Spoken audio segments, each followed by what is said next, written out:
నమస్కారం. టీటీవీ న్యూస్‌కి స్వాగతం. హెడ్‌లైన్స్ చూద్దాం.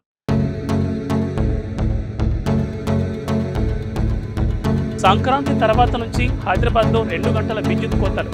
కారణం ఇదేనట.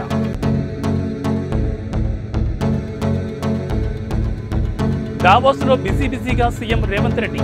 బాధ్యతలు స్వీకరించిన తర్వాత రేవంత్ రెడ్డి తొలి విదేశీ పర్యటన.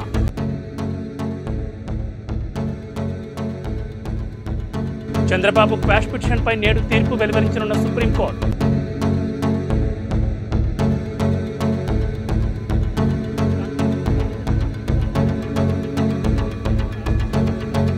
హైదరాబాద్లో విద్యుత్ కోతలకు దక్షిణ మండల విద్యుత్ పంపిణీ సంస్థ సిద్ధమవుతోంది. సంక్రాంతి తర్వాత విద్యుత్ కోతలుండే అవకాశం ఉందని ఆ సంస్థ ఎండీ ముషరఫ్ అలీ ఫారూక్ తెలిపారు. వార్షిక నిర్వహణ పనిలో భాగంగానే ఈ కోతలని ఆయన స్పష్టం చేశారు. ప్రజలకు కలిగే అసౌకర్యాన్ని చింతిస్తున్నామని, జీహెచ్ఎంసీ పరిధిలోని పలు ప్రాంతాల్లో పవర్ కట్స్ ఉంటాయని పేర్కొన్నారు. సమ్మర్, రబీ సీజన్లో ఉండే విద్యుత్ డిమాండ్కు సన్నద్ధమవుతున్న నేపథ్యంలో రోజుకు 2 గంటల కోతలు అవసరం పడొచ్చని వివరించారు.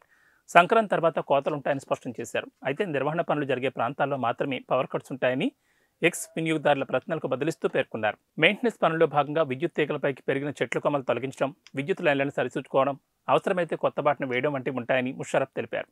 పవర్ కట్స్ ఉంటాయని చెప్పినంత మాత్రం రోజువారీ ఉండవని, ఒక్కో ఫీడర్లో ఒక్కో రోజు మాత్రమే ఉంటాయని పేర్కొన్నారు. జీహెచ్ఎంసీ పరిధిలో దాదాపు 3000 ఫీడర్లు ఉన్నాయని, ఆయా ఫీడర్ల పరిధిలో 2 గంటల కోతలుంటాయని తెలిపారు. సమ్మర్ డిమాండ్ను తట్టుకునేందుకు ప్రతి సంవత్సరం నవంబర్, జనవరి మధ్య వార్షిక నిర్వహణ పనులుంటాయని, కానీ ఈ ఏడాది అసెంబ్లీ ఎన్నికల కారణంగా ఇవి ఆలస్యమైనట్లు ఫారూక్ వివరించారు.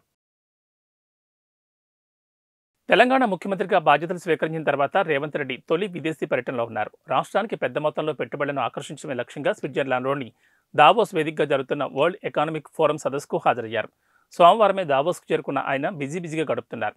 ఈ క్రమంలో వరల్డ్ ఎకనామిక్ ఫోరం సదస్సు అధ్యక్షుడు బొర్గే బ్రెంట్తో సోమవారం సమావేశమయ్యారు. ఇందుకు సంబంధించిన ఫోటోని ఎక్స్ వేదికగా రేవంత్ షేర్ చేశారు. మనుషుల జీవనశైలి పరిస్థితులను మరింత మెరుగ్గా, సుసంపన్నంగా మెరుగుపరిచేందుకు ప్రభుత్వాలు, వాణిజ్య సంస్థలు, ఇతర భాగస్వాములు ఏ విధంగా ఉమ్మడిగా పనిచేయగలవనే అంశంపై చర్చించినట్లు రేవంత్ వెల్లడించారు. మరోవైపు ఇథియోపియా డిప్యూటీ ప్రధానమంత్రి డెమికో హసేన్ను కూడా కలిసినట్లుగా సీఎం తెలిపారు. ఇందుకు సంబంధించిన ఫోటోలను ఆయన పంచుకున్నారు. దావోస్ పర్యటనలో సీఎం రేవంత్ వెంట మంత్రి దుద్దెళ్ల శ్రీధర్ బాబు, పలువురు అధికారులు ఉన్నారు.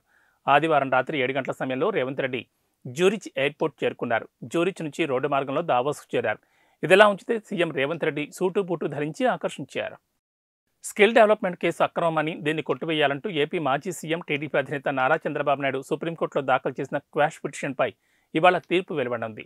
మధ్యాహ్నం 1 గంటకు జస్టిస్ అనిరుద్ధ బోస్ నేతృత్వంలోని బెంచ్ వెలువరించనుంది. ఈ పిటిషన్పై గత ఏడాది అక్టోబర్లోనే విచారణ పూర్తయింది. సీనియర్ న్యాయవాదులు సిద్ధార్థ లుద్రా, హరీష్ సాల్వే చంద్రబాబు తరపున వాదనలు వినిపించారు. ఇక సిఐడి పక్షాన ముకుల్ రోహత్గి వాదించారు. ఇరుపక్షాల వాదనలు విన్న జస్టిస్ అనిరుద్ధ బోస్, జస్టిస్ వేలా ఎం త్రివేదిలతో కూడిన బెంచ్ తీర్పును వాయిదా వేస్తూ అక్టోబర్ 17 నిర్ణయించింది. ఆ తీర్పు నేడు వెలువడనుంది. స్కిల్ డెవలప్మెంట్ కేసులో తన అరెస్ట్ అక్రమమని చంద్రబాబు వాదిస్తున్నారు.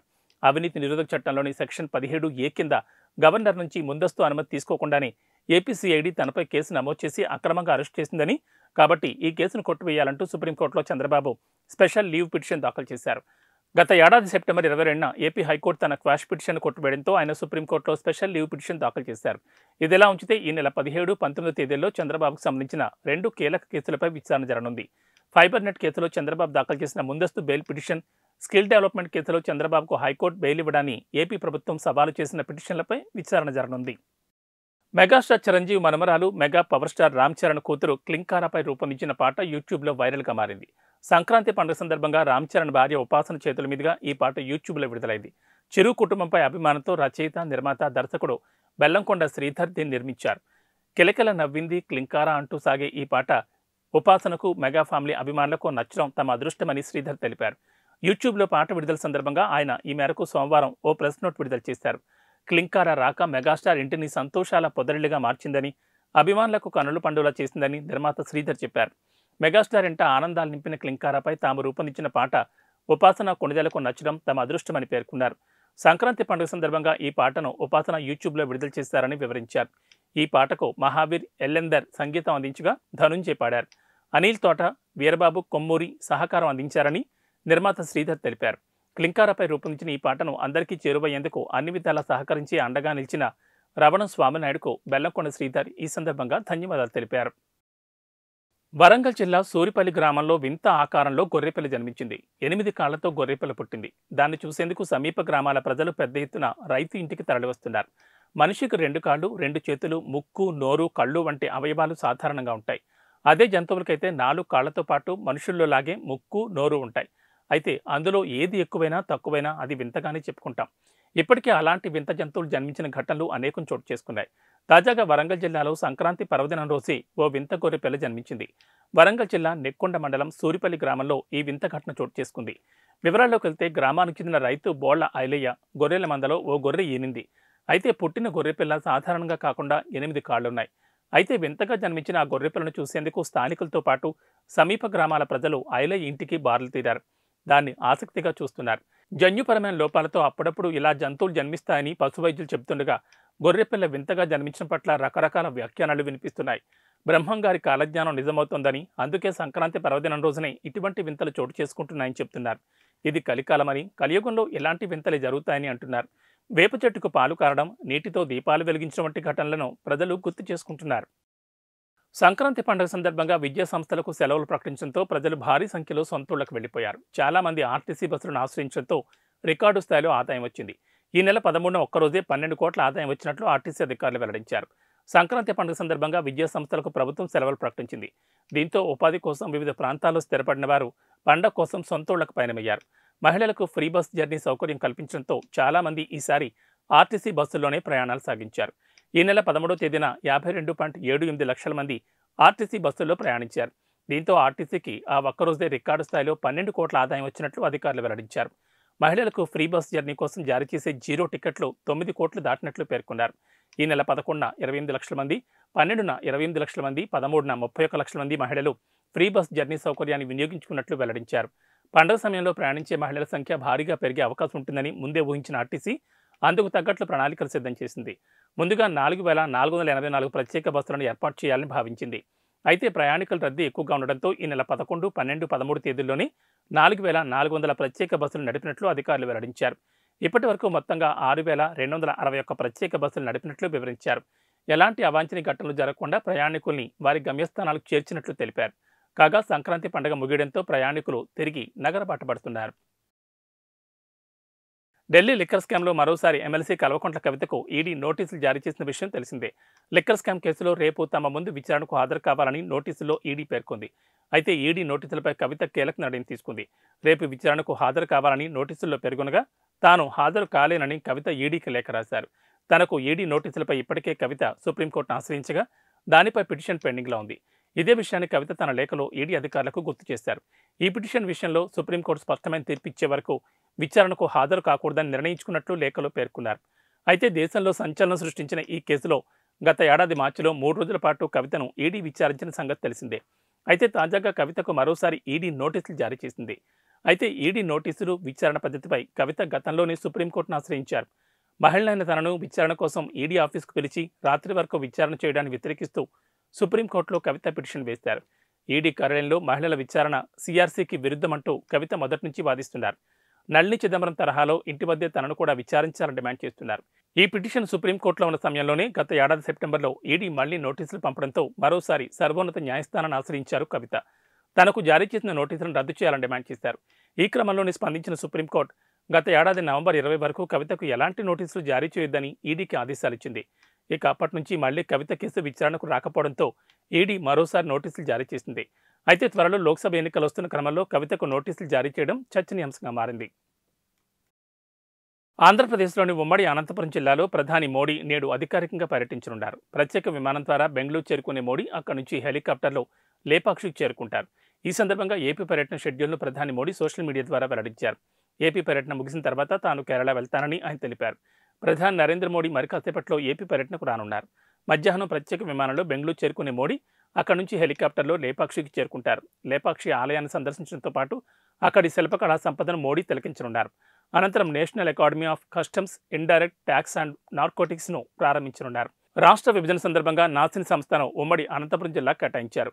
ఐఆర్ఎస్ కస్టమ్స్ అధికారులకు నాసిన్లో ప్రత్యేక శిక్షణ ఇస్తారు. ప్రస్తుతం సత్యసాయి జిల్లా గోరంట్ల మండలం పాలసముద్రంలో ఈ సంస్థను ఏర్పాటు చేశారు. ఏపీ పర్యటన వివరాలను ప్రధాని మోడీ ఎక్స్ ద్వారా వెల్లడించారు. ఈ 2 రోజులు నేను ఆంధ్రప్రదేశ్, కేరళలో ఉంటాను. ఇవాళ జనవరి 16న లేపాక్షిలోని వీరభద్రస్వామి ఆలయంలో ప్రార్థించే అవకాశం నాకు లభించింది. తెలుగులో ఉన్న రంగనాథ రామాయణంలోని పద్యాలను వింటాను. ఆ తర్వాత national academy of customs, indirect taxes and narcotics నూతన క్యాంపస్ను ప్రారంభిస్తాను. 17వ తేదీన కేరళలోని గురువాయూర్ ఆలయాన్ని, త్రిప్రయార్ శ్రీ రామస్వామి ఆలయాన్ని సందర్శిస్తాను. కొచ్చిలో కీలకమైన ప్రాజెక్టులను ప్రారంభించిన తర్వాత బహిరంగ సభల్లో ప్రసంగిస్తానని మోడీ పోస్ట్ చేశారు.